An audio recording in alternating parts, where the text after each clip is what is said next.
Welcome everybody, and James from afar and the two prospective students.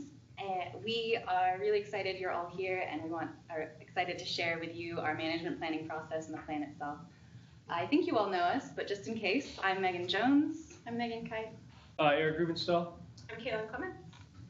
And I'm going to dive right in, giving you a roadmap of what it is we're going to talk about today. So first off, we're going to introduce Belize and the protected area, the Thai private protected lands we wrote the management plan for. Then we're going to give you some of the highlights from the management plan. It's 125 pages, so we can't go through it all, but just some highlights. Then reflecting on some of the challenges of the management planning process, and finally ending with some of our personal reflections on being in Belize. So introduction. Welcome to Belize. For those of you who don't know, it's this small country here in Central America, and it's been described as sort of with one foot in the Caribbean and one foot in Central America, culturally speaking. It's the only Central American country where English is the national language, and that's because up until 1981, it was British Honduras, a British colony. So that makes it a pretty young country. It's only 34 years old as of last September, and it's also a relatively small country. It's about the same size as the state of New Jersey or the country of Wales. And its population is relatively small as well, at 330,000 people. It's just twice the size of the city of Fort Collins. So we will be spending most of our time talking about the southern part of the country, down here, the Toledo district, which is where the protected area was. We lived in Punta Gorda, the capital town of Toledo, and our protected area is right here, but you can see that Google Maps doesn't recognize its existence. So this is an official government map of the protected areas in Belize. And all of the protected areas are these colored boxes. Most of them are in the southern region, and about 1/3 of the country is protected area, which is the highest percentage of any country in Central America. So the colored boxes refer to different types of protected areas, and they are managed with different regulations. So some of them are extractive, some of them are not. And we are talking today about this one right here, but it doesn't look like it's pointing to anything because we are working with a privately protected area, which was not recognized by the National Protected Area System until October of last year. So Toledo Institute for Development and the Environment is the organization that manages the protected area that we're talking about, which is the Thai Private Protected Lands, or TPPL, as we will refer to it today. Tide has existed since 1997 and has managed protected areas since its inception. And it started with the Paints Creek National Park and Port Honduras Marine Reserve. And those are both co-managed with the Belize government. As you can see in the mission, it works within the Maya Mountain Marine Corridor. I always mess that up, so bear with me. This is a map of the Maya Mountain Marine Corridor. It is in southern Belize. And these are all of the protected areas within the Maya Mountain Marine Corridor. Everything that is not that base green is a protected area. So our region where we were working is this light green right down here. We'll talk about why it looks like that in a minute. But they use a ridge-to-reef approach to manage their protected lands. So the idea behind that is they protect the watershed from the headwaters in the Maya Mountains all the way down to the coastline and the coral reefs in the Caribbean Sea.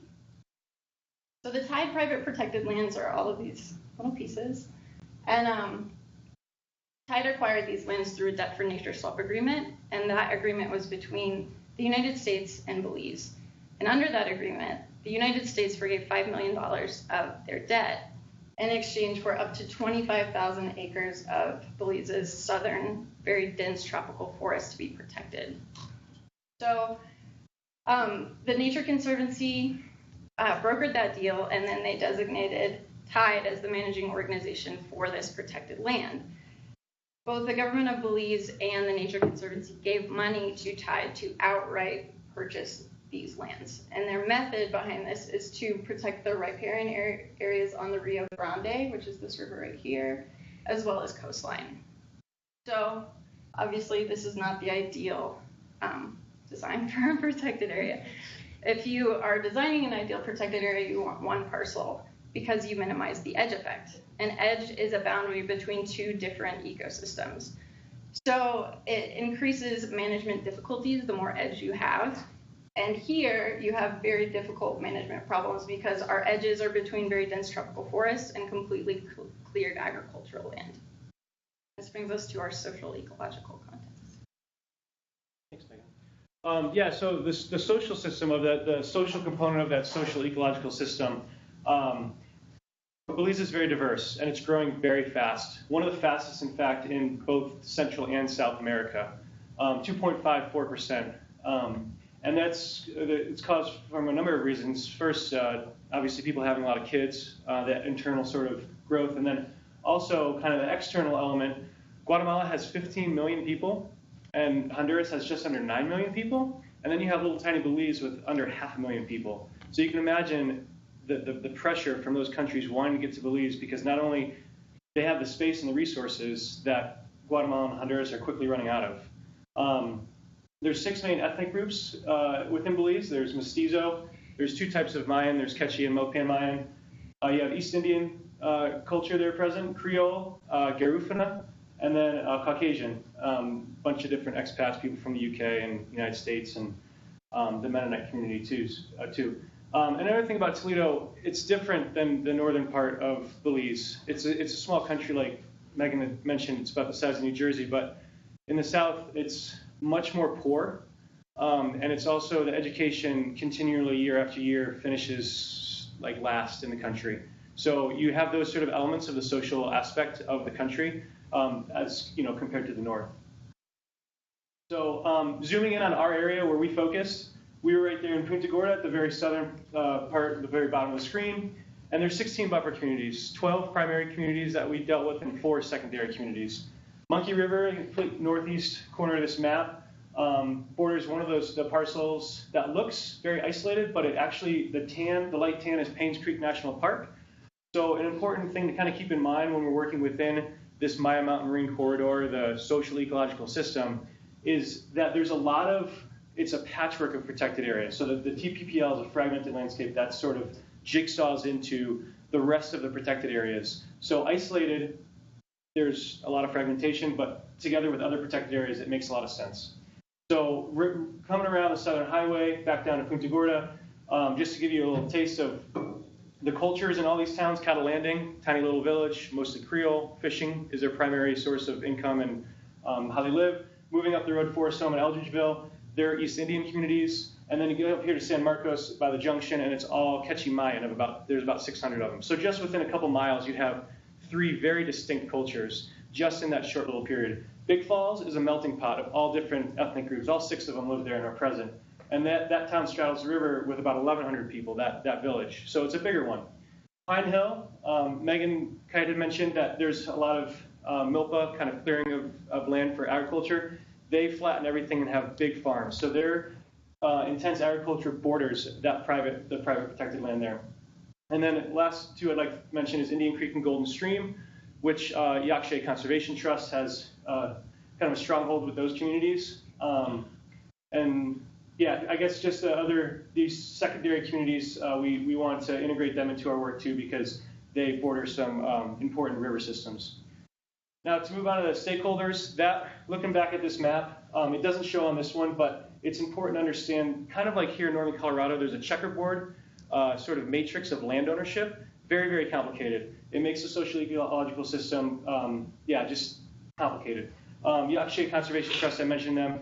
They manage the Golden Stream Corridor. Belcampo is an upscale touristy lodge that has a lot of land in the area. So they border a lot of the tide private protected lands. The Belize Forest Department owns land just north of where we were working. And then there's several private landowners. There's Craig and Leanne Knox who actually reside on one of the parcels. They built a little, I don't even know what they call it, like a palapa. Yeah, a small little hut in the middle of in the jungle. And then there's John Spang, who is an American that's been down in Belize for 30 or 40 years, I think, and he owns some property that is adjacent to where we're working. And then Belize Lodge and Excursions is another property owner. So you can just imagine how it's just getting more complicated with the more people that you draw into the equation.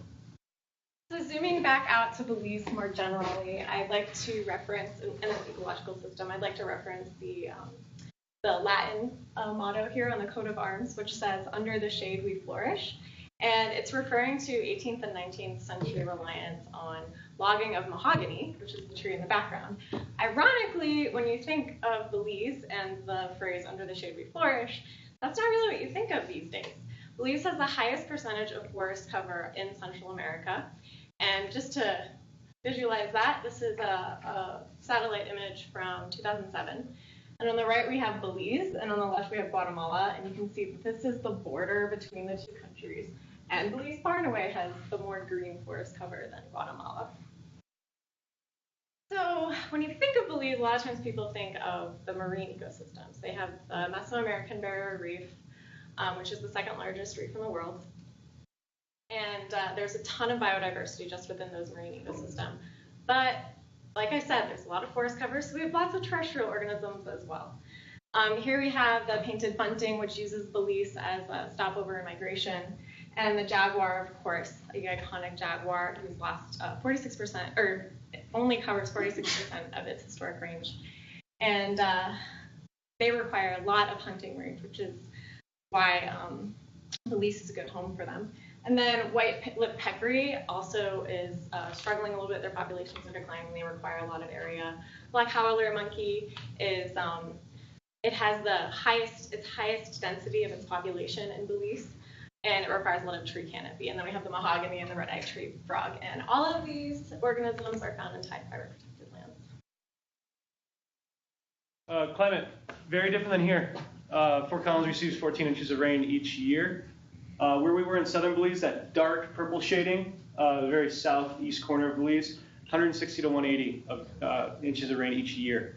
So, and most of that falls between June and July, which, tying this all back to natural resource management, hurricanes come through 10 to 15 years, every 10 to 15 years roughly.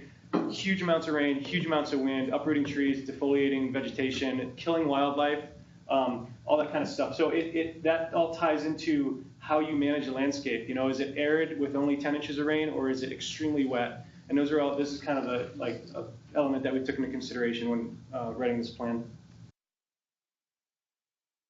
Now that you know a little bit about the protected area and the country, we're going to tell you about our methods for management planning. And when we went down to Belize, none of us had written a management plan before. So we really brought some theoretical frameworks from CLTL down with us to contextualize this approach and bring some rigor. So first of all, what is a protected area? Well, the IUCN defines it by two criteria. It's a geographical space set aside for the long-term conservation of nature. So it's a space for nature.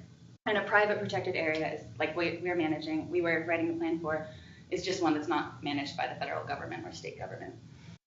So although a protected area has to be set aside for nature, it's also important, as the IUCN writes, that it provide benefits to humans through, quote, associated ecosystem services and cultural values. So that brings us to number 2 on this list, this idea of integrating conservation and development. So when you think about the complexity of social ecological systems, it doesn't make a lot of sense to try and do conservation and ignore the human factor.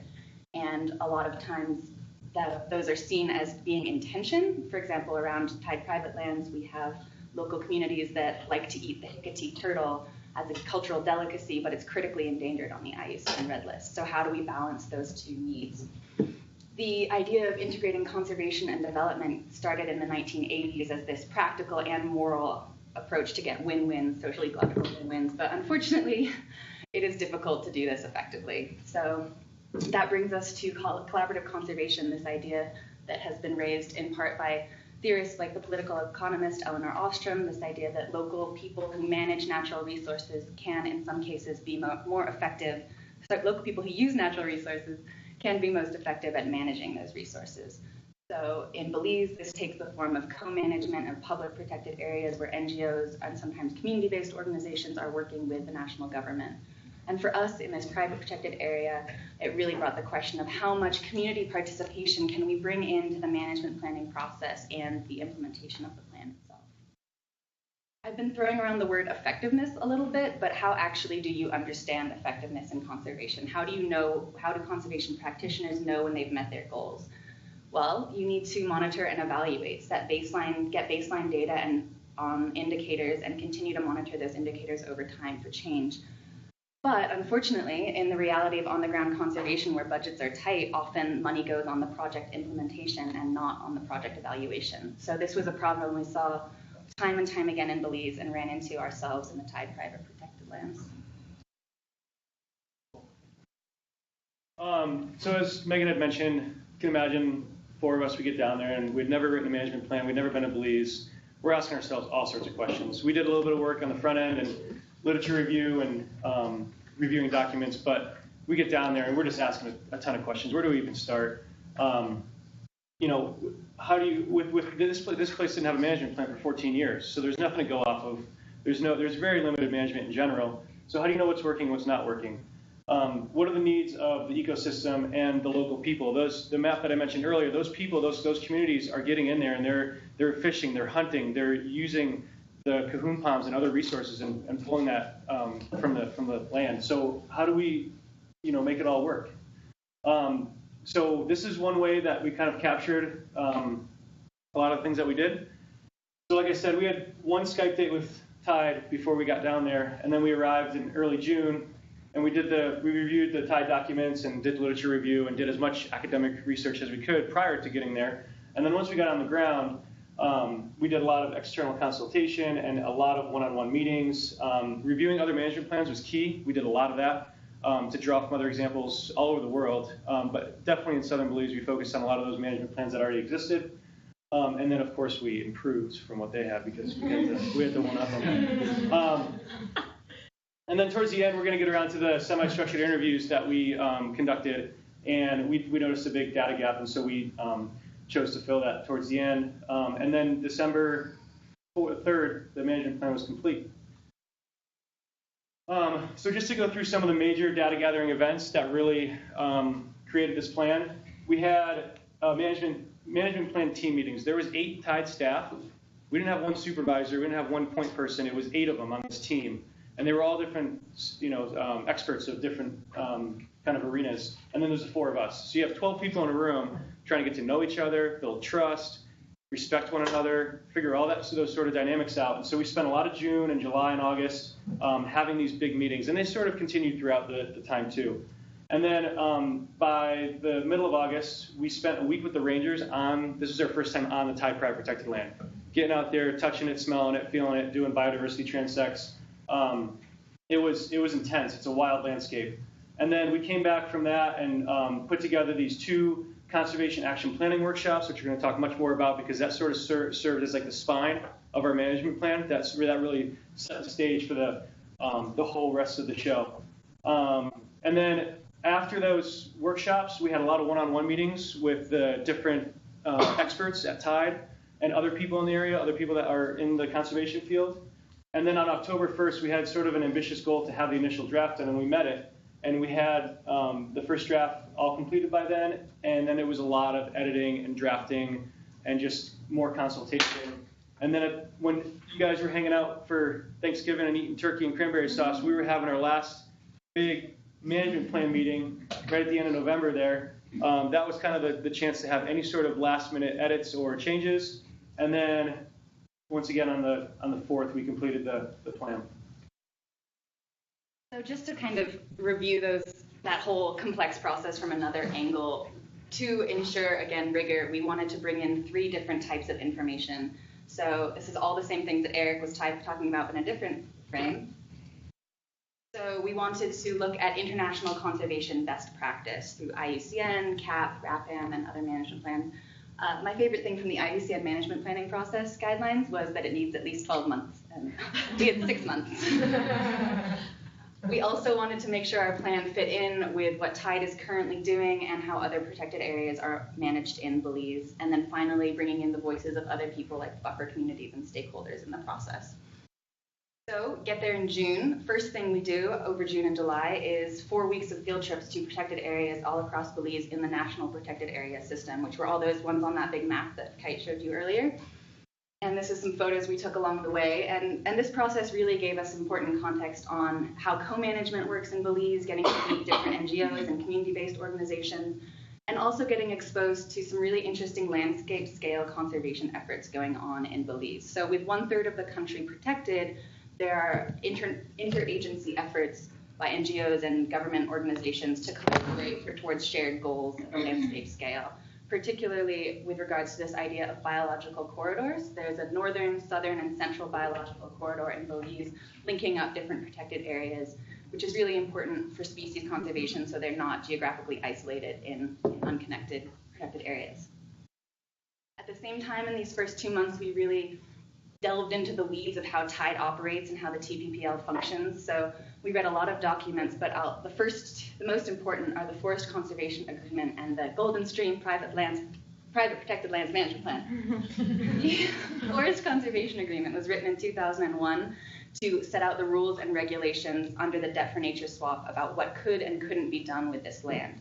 So you might have, as we had, this idea of integrating conservation and development. Well, on TPPL, there's no hunting allowed, no agriculture, very limited timber extraction, almost no development, and only low-impact tourism. So a lot of no's, not a lot of yeses. That was crucial for us in understanding the past 14 years of management, as well as what we could suggest for the next 5. Then with the Golden Stream Private Protected Lands Management Plan, that gave us a lot of really great data about some of the TPPL parcels, which were included under that management plan, not all 15, but some. And it was written in collaboration with Yashe Conservation Trust to cover their Golden Stream Corridor Preserve, which is another private area, protected area next to TPPL. Unfortunately, although that was a great collaborative effort, the plan wasn't really used. So it was a good cautionary tale for us as we went forward trying to write a document that would be useful for Tide and used by them after we left the country. So after we did all these field trips and visited other protected areas and looked at the data that existed, we decided to get the context of TPPL specifically. So first, we went out into the field. And Eric did water quality testing with Elmar. He's the terrestrial biologist at Tide. Eric and Kaylin spent a week with the rangers, and they assisted with patrolling and biodiversity transects. And then we all did visits to villages through school visits and attending community meetings. But we still had gaps in our data. And what we learned from the Golden Stream Private Protected Lands Management Plan was that we have to engage the people that will actually be implementing this document for it to be useful for them. So we did a CAP workshop. And CAP stands for Conservation Action Planning. It's something that we learned in the first year of CLTL. And it's developed by the Nature Conservancy and implemented all over the world. And the goal of it is to bring stakeholders together to collectively decide what needs to be protected, how and where it needs to be protected, and to come up with measurable results for figuring out effectiveness. So we had 2 days to work with this, to do this workshop, and we invited, well, we were only allowed to invite Tide staff because of the restrictive nature of the Forest Conservation Agreement. So we had a discussion with the management team and all of the Tide rangers, even the ones that don't particularly work in TPPL specifically. So the first day, the goal of that day was to figure out the pressures and targets for conservation management.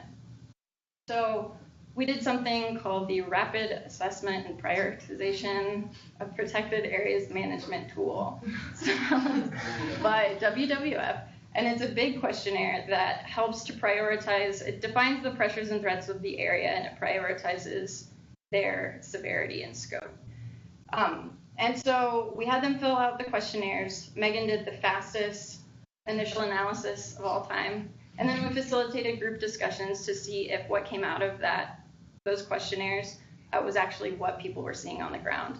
So at the end of the first day, we had a pretty good idea of what the pressures and threats actually were. The second day, we had a discussion as to how to protect those things.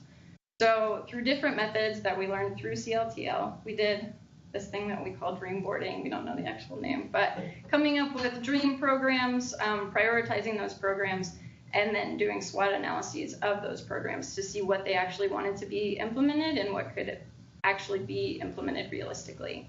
And this was the background of our program section of our management program. And those are the programs that will need to be implemented in the next 5 years.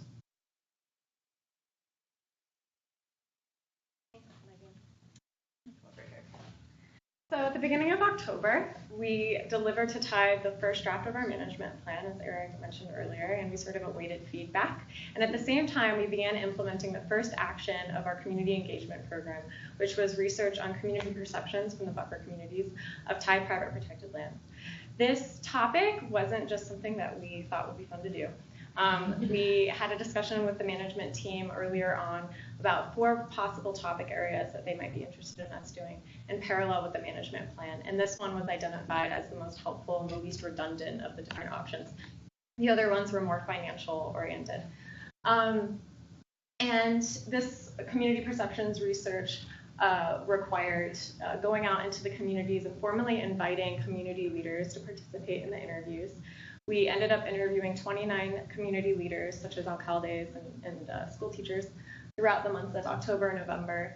And this took quite a bit of time. Each interview is like 45 minutes to an hour, but the time required for transportation and getting on a school bus and things like that was more like 4 hours per interview. And so at the same time we were doing that, we were also finalizing the management plan. So it was a really busy October and November.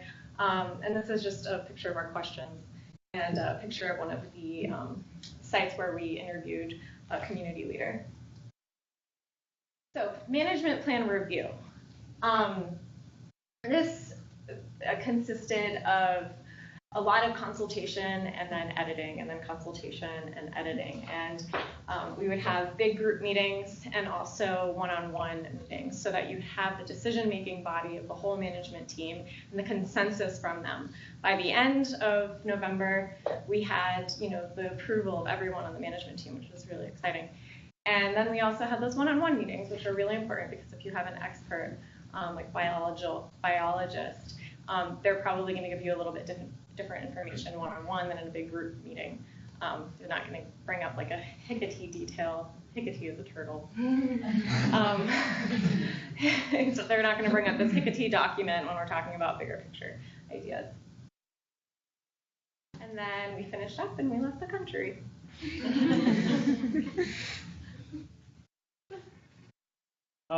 So that was our methodology in a nutshell.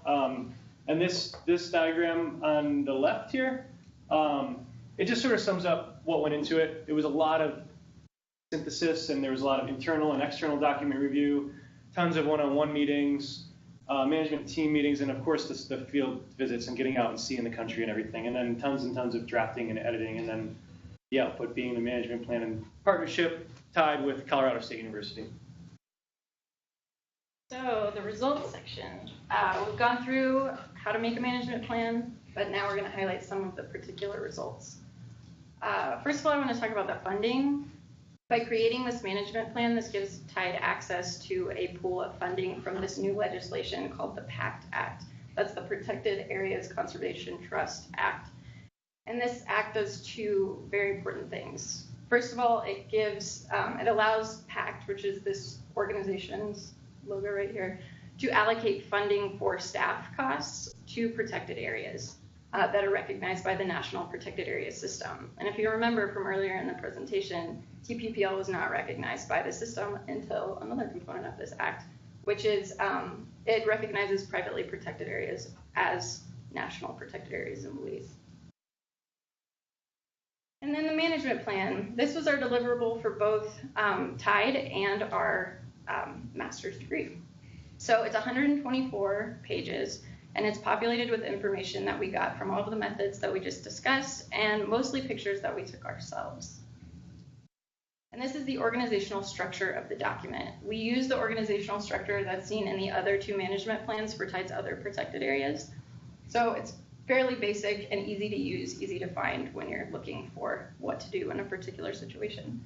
Introduction sets the stage. It tells you about why this land is protected. It introduces you to key stakeholders. The current status gives you the context of what is going on right now. It tells you what the area looks like and what's going on with the ecology and the biodiversity and the social context as well.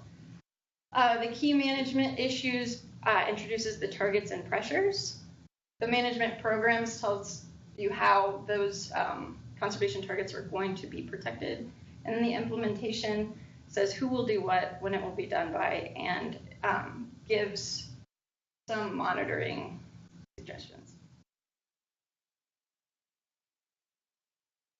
I wanted to highlight a little bit of the results that we were able to put a lot of data into more presentable form for the management and to paint a better picture for the current status of Thai private protected lands in order to better inform management decisions.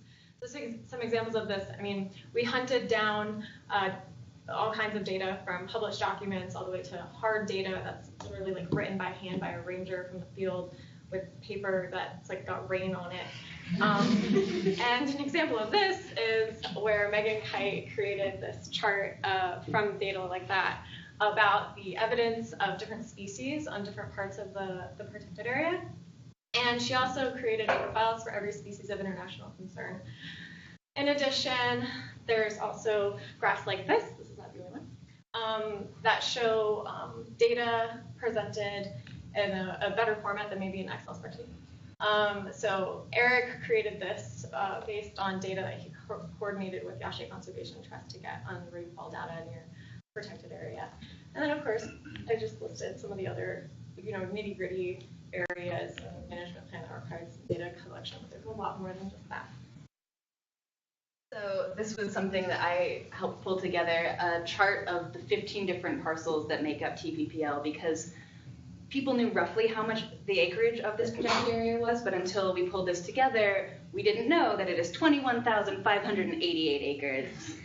And remember that if you dare. You can see that it is complex history from the first parcels acquired in 2001 with a debt for nature swap through this most recent one acquired in 2013. And there's still wiggle room in the debt for nature swap for the acquisition of several thousand more acres of land, up to 25,000 acres. Who loves maps? Yeah? Right. So we started kind of like everything else in the process. We started with very kind of bare bones type information, and we kind of ramped up. This is just a chronological order of maps from oldest to newest, and on the right's 2014. You can see it's just very simple, very basic, and then there's some GIS produced maps here to the right. So that's kind of what we had to go off of to start. And then another result is that we produced these two maps in partnership or with help with the GIS specialist at Tide. The map on the right highlighting the Maya Mountain Marine Corridor. Once again, they're showing the parcels and how they fit into the greater landscape, and also showing the communities and everything. And then another thing is that they didn't really have the labeling for the parcels. So between the exact acreage and the labels, you have a much more precise map to go off of for your management. And that way everybody's on board when you're talking about the Knox parcel or the Big Falls parcel, whereas maybe those didn't have names and not everybody knew them. But now everybody can have a map to look at and be on the same page with what's going on in that area. So going back to the CAP process, this was one of the big outputs that came from that, following this internationally standardized way of thinking about what it is we want to conserve in a protected area. So we asked Tide in those meetings to brainstorm a list of the conservation targets, species, and ecosystems. These are the species and these are the ecosystems that are important to protect in the Thai private lands. And we went through with them and assessed their viability according to 3 criteria: size, condition, and landscape context, and then came up with an overall ranking. So as you might intuit, and as those of you in CLTL know, orange needs management intervention and green is good. So from this you can see that the Hickory turtle and jaguar are the species that are most in need of targeted intervention. And then we brought in landscape connectivity here, and I'll explain that later with a map.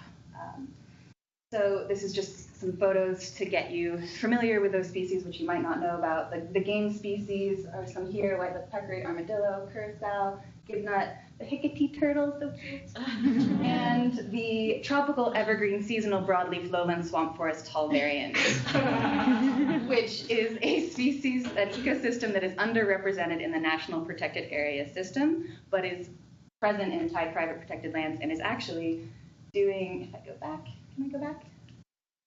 Oh dear. Sorry, guys. This is inside of a cave. Oh, there we go. So, tropical evergreen doing just fine. And moving forwards, then we identified with tide the list of pressures on the protected area that are damaging, negatively affecting the integrity of the protected area. And again, assessing those according to 4 criteria about their severity. So trend is the pressure increasing or decreasing? Extent, how much of the protected area is affected by this particular pressure?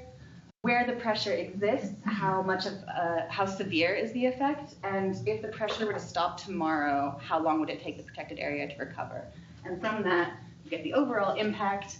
And I know you probably can't read this in the back, but the biggest one is land use change in the buffer zone, that area around the edges of the tide private lands where there's slash and burn agriculture or clearance of forest for cattle pastures. That was felt by tide to be particularly bad threat to the integrity of TPPL. Followed by that were illegal hunting and fishing in and around the protected area. So as I mentioned, hunting is not allowed on the tide private lands, and there are national laws about fishing on the Rio Grande. But because these are traditional livelihoods by local communities, there are still some people who do those, even though that's illegal. So tide's pretty concerned about that. Then at the bottom, climate change, but tide can't really solve that. By themselves. By themselves, exactly. They're trying. So those targets and pressures suggest a couple of key conclusions for management that this informed the programs, which Kaylin and Kite will talk about more next. But particularly this idea of buffer zone management, working outside of the protected area with adjacent communities and stakeholders to try and address these pressures of hunting and fishing and land use change. Tide can't solve those just by staying within the borders of TPPL. Second, bottlenecks for landscape connectivity. It's a little hard to see on this busy map, but TPPL is right here. And imagine the Maya Mountain Marine Corridor to the north here, and it's pretty well connected there. But down here to the south of Belize, there's a gap in the protected area network between TPPL and Sarstún-Temash.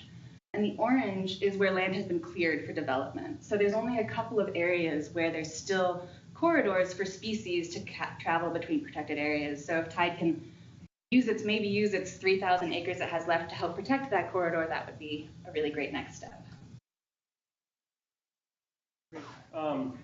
Another big result that came out of this process was we reshaped and remolded the goal, the overarching goal, the strategies, and the objectives to kind of fit into the plan for tide private protected land. They had these, but they weren't in the greatest shape. So we went through and in the CAP process and lots of those one-on-one meetings, we kind of reformed it, the 3 elements. And so the goal is to protect and preserve the health of the tide private protected lands within the Maya Mountain Marine Corridor through strategic, targeted, adaptive resource management and community engagement. And so we came up, there's 4 main objectives that we came up with. And as we started working through this, we realized that they're building blocks, and there's more of like a pyramid, as you see here. And with the most important and foundation block being financial stability. You got to have money. Money helps you do everything, and so the TPPL needs to be financially stable. Once you have funding set in place, then you can actually build your capacity. You could recruit more staff. You can build more infrastructure. Your capacity can then increase. Once your capacity is increased, then you have the possibility to engage communities that we keep talking about in the social ecological system. And then once you have the communities on board, you have the money, you have the staff and the people and the resources, infrastructure to do things, you have communities, and then you can finally conserve biodiversity. So there's this very important pyramid that we see with the objectives. And then the next slide. So the strategies. These are at the bottom. There's 4 different strategies feeding into those objectives, and then ultimately that overarching goal. And I'd just like to highlight the second bullet here. There's clearly the 4 of them, but the second one's saying to engage buffer communities in protecting the TPPL, developing alternative livelihoods, and increasing respect for and understanding of the protected area. So just as an example, that would be your strategy that feeds into that community engagement objective, ideally reaching the overarching goal. You have the goal, the objectives, strategies, now the programs, with actions within each program. And these programs, as Kite explained really well earlier, were determined through that CAP workshop. And so it's not stuff that we just came up with, it's stuff that was identified specifically. And then on top of that, we had meetings that were normally supposed to be 1 hour and turned into like 4 hours with the management team and the rangers separately as well. And those meetings, sometimes we would start with like a decision about an action and even the wording, and then 15 minutes later, we would have discussed it and come all the way back to the same decision. But that's really important part of the process to get that consensus from everyone, and everyone's on board. On top of that consensus, we have a chart, actually, if you look at the end of the management plan, that shows, in this section, that shows each program with each action, and next to each action is the responsible person for that action. And we went to every person and showed them all the actions that was next to their role and made them okay it. And sometimes they would pass the buck on to somebody else. In addition to the responsible person, it says what year of the 5 years it should be done, what the current status is, and what the desired status is for that action. There's 6 programs, and we're going to go through them one by one. The first one is the Infrastructure and Equipment Program. So this is a pretty straightforward program. It's basically just to ensure the safety, the effectiveness, and the efficiency of the rangers on the ground, the field staff. So the first action, which is one of the biggest priorities that we identified, was building a new ranger station. This is the current ranger station, but it would be really great if there was a new ranger station that was structurally stable and more comfortable living conditions for the rangers, because they spend a lot of time there. They spend 2 weeks on, so in the field, and then 1 week off where they go home to see their families.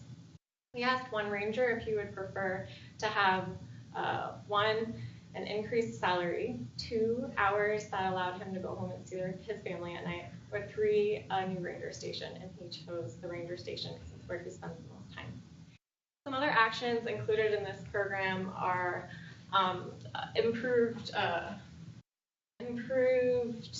uniforms, as well as border signs for boundary demarcation, improved solar power systems, so they use solar panels for their power out there, and updates to the education sector, which is right over here, but it's not in the picture.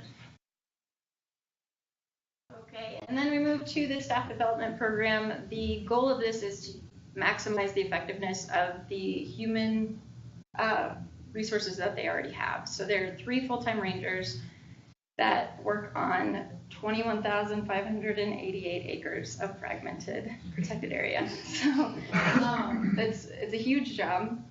But in this program, our primary action was to create this ranger advancement pathway. So this is a defined pathway for rangers to advance in their role and to specialize into this ranger specialist role. We have certain rangers, a guy named Delbert is up there in the corner. He used to be military, and so he is our patrolling guru. And this just defines and makes transparent the role to progressing within Tide. Then we also we suggested benefit and salary increases and advanced, more expanded training options. The technology update program, the purpose of this is to introduce technology to the field staff, especially in order to improve efficiency, especially financially. With the first action, which is to introduce or implement SMART into Tide Private Protected Lands. And SMART stands for Spatial Monitoring and Reporting Tool. And you use it in the field. It's used globally to evaluate, monitor, and improve wildlife law enforcement in a variety of different conservation settings. It's also used in Belize, including by Tide already in Port Honduras Marine Reserve. But that's a marine setting, and so what they've been trying to do over the past 6 months to a year is figure out with the Forest Department how to implement it in a terrestrial area. And so just recently, I actually looked at their news page for Tide, and it says that they just did a workshop where they included the rangers, our rangers from Tide Private Protected Lands, as well as from the other terrestrial area, Kings Creek National Park, in a workshop to learn how to use SMART on their lands. So it's really exciting that they're already implementing this action. And this is a picture of that workshop. So our financial sustainability program aims to expand what is already working with Tide. They have a for-profit arm called Tide Tours, where they give eco tours to tourists and people in the area. We would like to expand that into Tide private protected lands. And this is the education center. Keep wanting that. Laser pointer. Oh yeah, It doesn't work. Oh, okay. So that is the education center. So this program would require some upkeep to the education center, also renaming the Tide private protected lands, as it's not incredibly charismatic. We'll get more into that later. Yeah, that's it for this one. And then we have the community engagement program. This is huge, and it has lots of sub-programs as well. So we'll go through those one by one. First is the community perceptions research of the Tide private protected lands and the management of those lands. This is what we've been doing since October. This is our semi-structured interview. Also, the creation of a community advisory council. This is something that Tide does for their other 2 protected areas, but haven't done it for the Tide private protected lands yet because it is so restricted based off of that forest conservation agreement. But we still do see value in that. And so this would engage community leaders from the buffer communities into participation in management decisions of Tide private protected lands. This program also expands restoration and development projects. This is a picture of a cow workshop. And increases the frequency of community meetings within these buffer communities. So this is the 6th program, or 6th and all, the conservation of species of international concern. And the point of this program is it was clear that there are certain target species in Tide private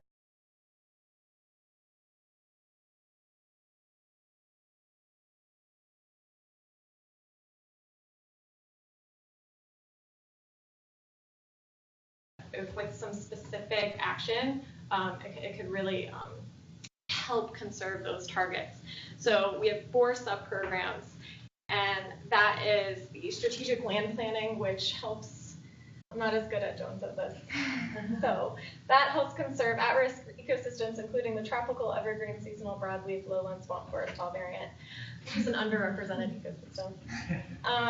And then we have the Hicatee turtle restoration program, which they already do some work on, and the jaguar protection program. We spoke with an expert in the area from Yashia Conservation Trust, and it really has to do with implementing best practices with ranchers, because the jaguar conflict is mainly with livestock.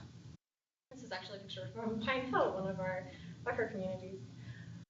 And rosewood protection. So rosewood, we haven't really talked about it much, but it's a harvested tree, and that we still have problems. Like even while we were there, they were showing us areas where people had recently logged rosewood. I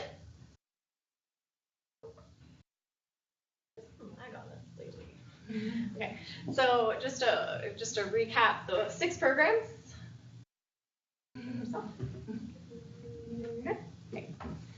So like Kaylin and Kite have both mentioned, we undertook this additional research project to inform and improve Tide outreach in the TPPL buffer communities.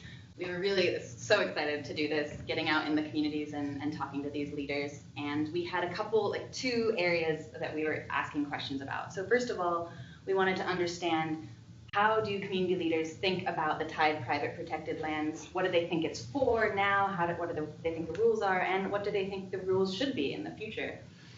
Second, kind of mirroring that, what is community awareness of Tide's outreach and activities in and around their communities? What do they think Tide does, and what do they think Tide should do in the future as well? So, like Kaylin mentioned, we got to talk to 29 community leaders in 5 villages all along the Southern Highway. This was a map we used as part of our research to get people to draw where they thought the Tide private lands were and where they thought hunting and fishing was happening. And this person actually seemed to know pretty well where it was. A lot of people didn't. It was interesting. And that was finished in, Kaylin and Eric did an interview after we left Belize. We were doing it right up to the wire. And we've transcribed all those interviews, but haven't yet finished the data analysis. So unfortunately, we don't have any conclusions for you here today, but we'd be happy to talk about it with you afterwards if you are interested. stakeholder meeting, another big meeting that we did right at the end there. This was exciting because we got to have all the faces that we've been talking to, but from different organizations in one room at one time. And this was on November 27th at Tide. We had representatives from 7 stakeholder entities, including Tide, of course, both the office and field staff. We had Yashe Conservation Trust representatives present, Forest Department representatives, Belcampo, the resort that owns a lot of land around Tide Private Protected Lands, we had a representative from them. And Leanne and Craig Knox, who Eric was explaining earlier, live in the jungle on a conservation easement that's part of the 21,000-ish acres of Tide Private Protected Lands. We had invited a lot of community leaders, but only one came. We invited chair people or alcalde, which are Maya leaders, from all the buffer communities, but one came from Eldridgeville.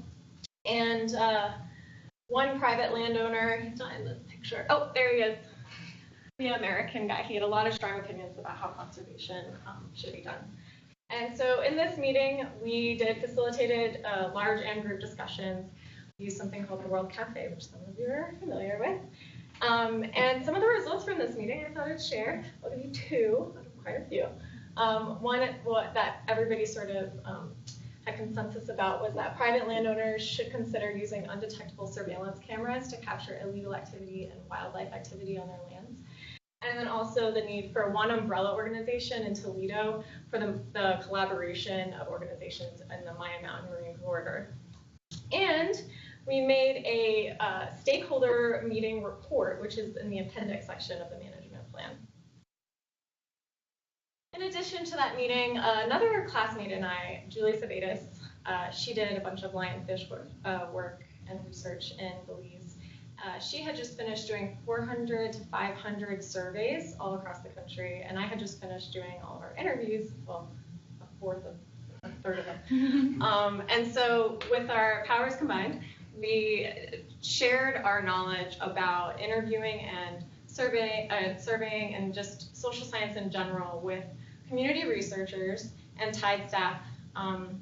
Community researchers normally do marine research for Tide, so social science is a really new thing to teach them. And the goal was to improve any research they were already doing using surveys, make sure that their questions were good, and then also maybe to continue the research that we've been doing. We only did 5 buffer communities, and there's a lot more. Cool. So now that you've had some of the highlights of the management plan, we're going to give you some of the challenges as well. First of all, this delightful document, the Forest Conservation Agreement, which this is just to illustrate how inaccessible it was. It was 100 pages of legalese that no one wanted to read. So we made it so that people wouldn't have to. We brought it in the rules and regulations into tables and charts in the management plan so that it was more accessible for management. The other challenge of this, though, was, like I was saying earlier, the fact that most extractive activities are not permitted in the protected area, and there's a lot of hierarchical reasons why we can't change this document very easily. So it was challenging for us to try and find these solutions that would bring in alternative livelihoods and sustainable development components for local communities. The other thing was the name. Well, Tide Private Protected Lands doesn't really roll off the tongue, but it was one of the first things that we were asked to change as when we came down there. And Seven Hills Jaguar Preserve sounds a lot nicer. And it came from within Tide. The Tide team had come up with this as one of the names in a brainstorming exercise, and we were like, great, let's use it and go. No, it was felt to be too rushed to bring that into the process, and also as external consultants, Tide kind of wanted to keep us out of that process and have them manage that themselves and negotiate that transition. So we kept it as TPPL for now, but one of our big recommendations moving forward is please find a new name. Okay, so the potential programs. The program section was probably the most dynamic of our management plan. And we came up with all of these really bold, really new programs that were really specific, with all bullets and actions, and that is not what happened. They brought us back down to earth. There wasn't possible with funding or with management capacity, so we ended up with this.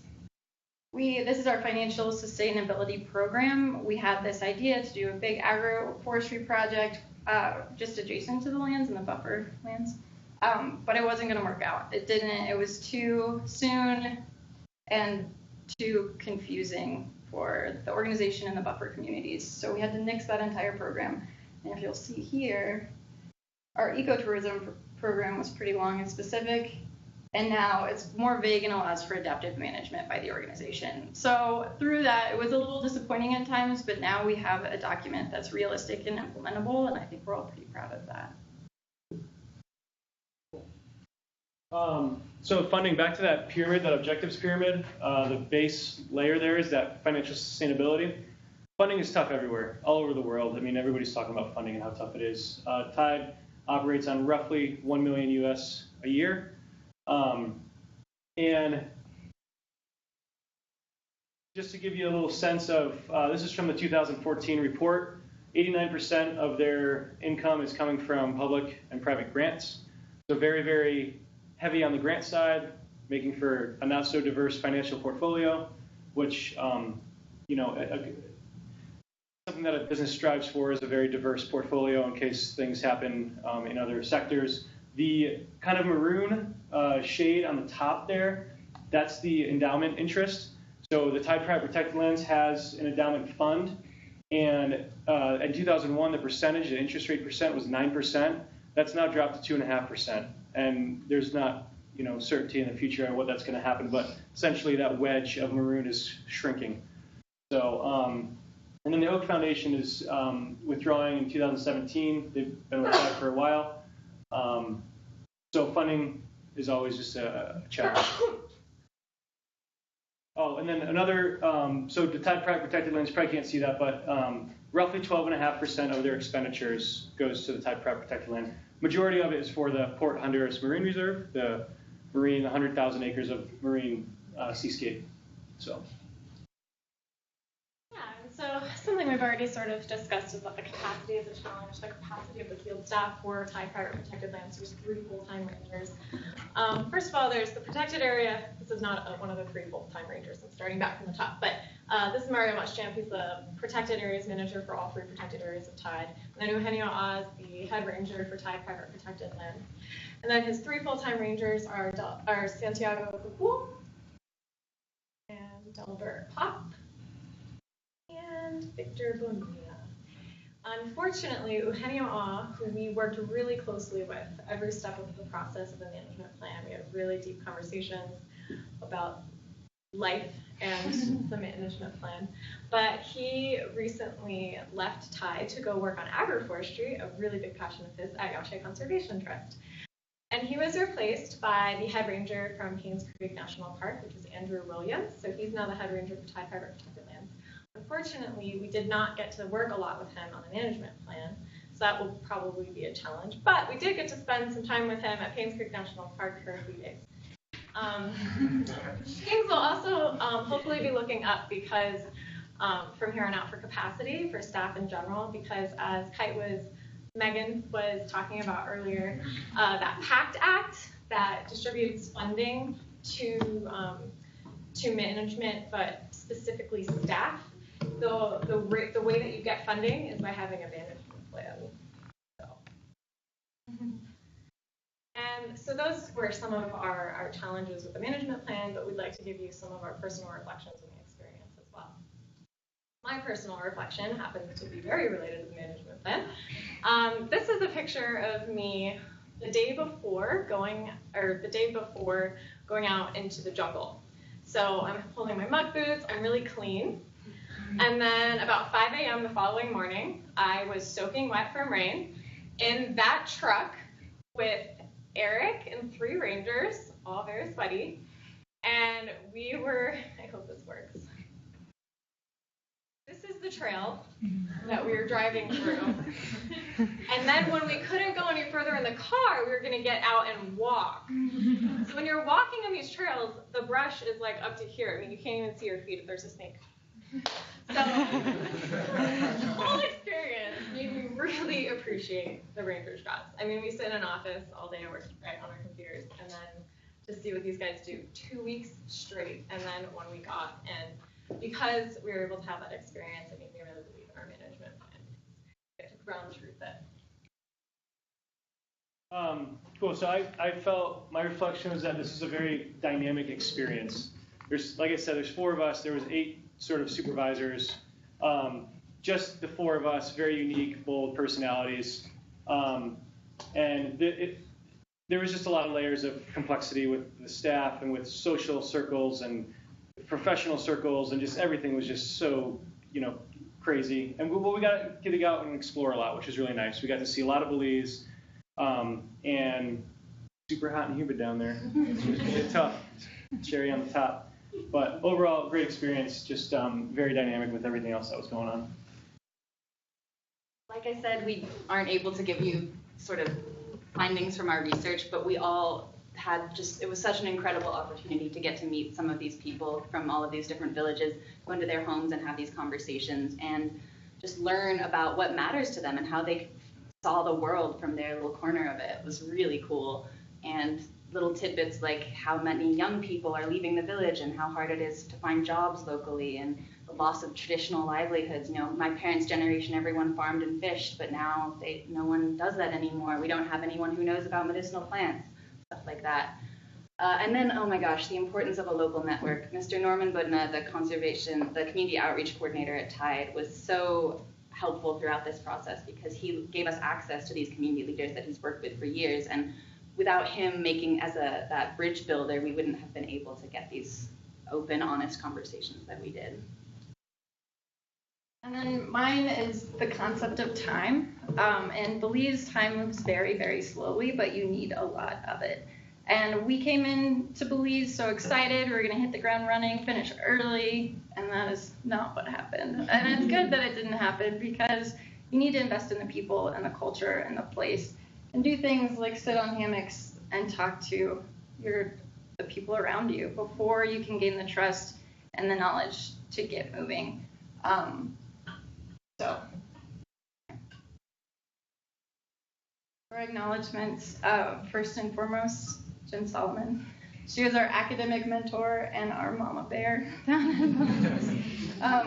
Absolutely impossible to do this without your such a support. The Tide management team, crucial. We couldn't have done this without them. That's the 8 of them. Eugenia Mr. Norman Budna, James Foley, James Lord, Sully Mahung, Bara Muschamp, Elmar Quena, and Joe. 8 of them they have their own specialty, very great people, and they were super helpful. And James Lord is on the line. Hi, James. And then, of course, the Tide Rangers, which I just gave you a little overview of, but not just the Tide Private Protected Lands Rangers, also the Paynes Creek and Fort Honduras Rangers, all very helpful for telling us what it actually looks like in the dirt. And those 29 community leaders who gave us so much of their time in Big Falls, San Marcos, Eldridgeville, Forest Home, and Cat Landing were incredible people. Other Tide staff, we worked with Deloney Foreman very closely, who was at our side when our house got robbed and called us back from another part of the country. Stephanie Sue Paul, so many people that were supportive and just welcomed us with open arms. Craig and Leanne Knox, we mentioned them a couple times. The other ones that live on Tide Private Protected Lands. We actually went out to their home and had a barbecue one day and learned all sorts of biodiversity fun facts and things that they deal with. So that couple was very, very knowledgeable and very just a fun group of people to be around. Yeah, and Lee McLaughlin is the Protected Areas Manager for Yashe Conservation Trust, and he was able to help us a lot with the management plan writing. And lastly but not leastly, our wonderful committee members, Rebecca and Maria. Thank you. For literature, Got lots of it. Any questions?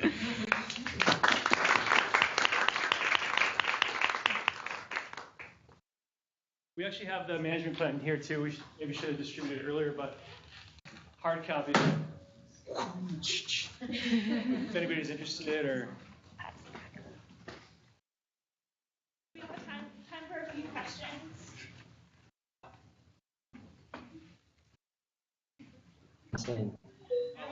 I'll ask a question. Thank you. Always ask a question. Go for it. I've got a few. So, firstly, I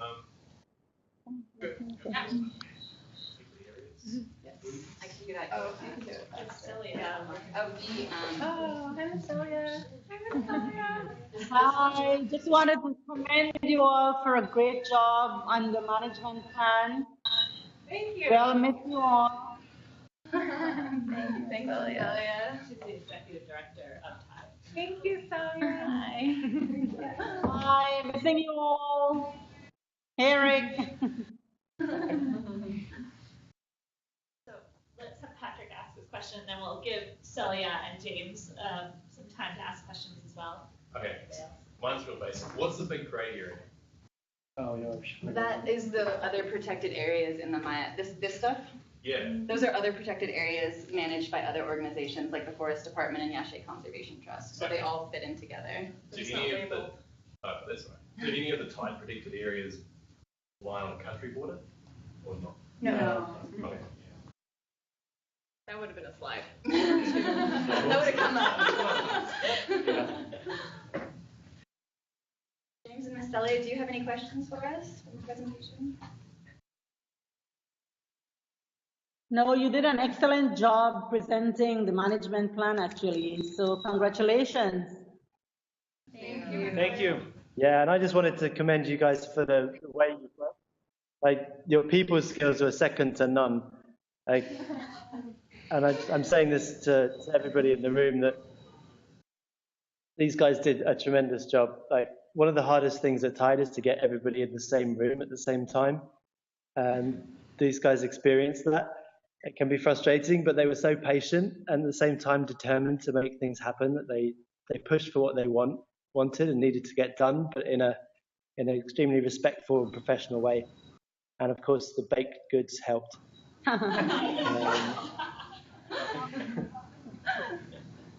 And the same with the way they worked among themselves was extremely professional, and with the communities. Like, we learned some things from them about the way they approached the communities. Like, when they wanted a meeting with village leaders, they didn't just rush in and say, "Hey, we want a meeting." No, they had one round of introductions with Mr. Budner, our education coordinator. Then they went back on a second occasion and hand-delivered written invitations that were tied with a ribbon, no less. And then they actually followed up and called to remind people. So extremely good job. Well done, everybody. And I'd like to just finally add that we're using the plan. You'll be pleased to know that we're implementing some of the activities from that plan. The Rangers have got their new uniforms. We're implementing SMART. The new Ranger station is still a bit of a wish list item, but yeah, we'll get there. In 5 years. Thanks so much, James. Are there any other questions? Yes. So I was wondering a little bit, sorry, we're dominating the question. Can you tell me a little bit more about the information you collected in your interviews with the community members in communities around the protected areas, and how that's going to be used by Tide, or what you guys are doing with that? Can you repeat the question for them? Yeah. So just in case you guys didn't hear that, the question was, how are we going to use the information that we gathered through our interviews to help Tide? So we're going to be, as we analyze our data, making a report for Tide that we'll get back to them, and with confidential information. But questions that we asked. We're all Tide. Go for it. I was saying we're also in the process of developing our communications plan, our communication strategy.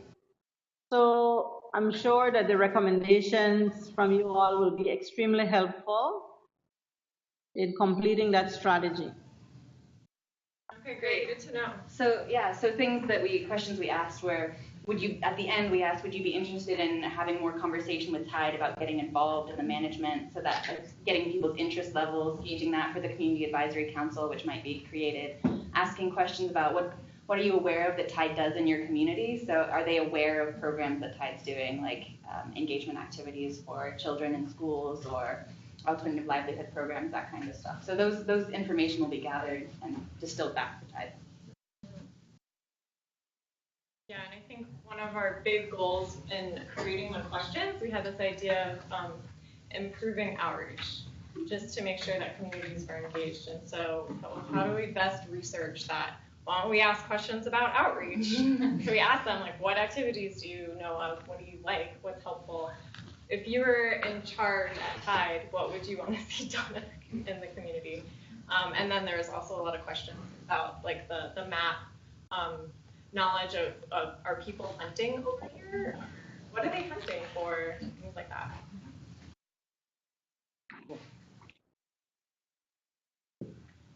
Well, that concludes the public session.